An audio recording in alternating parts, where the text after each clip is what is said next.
You ask Tiger to solve. This deals with linear equations with one unknown. The final result is n equals -2/9.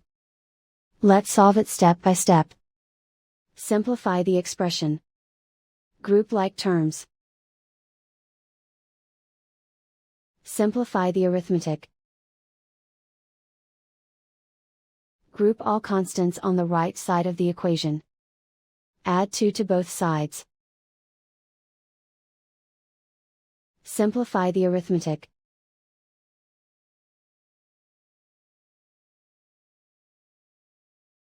Isolate the n. Divide both sides by -9. Cancel out the negatives. Simplify the fraction. Move the negative sign from the denominator to the numerator.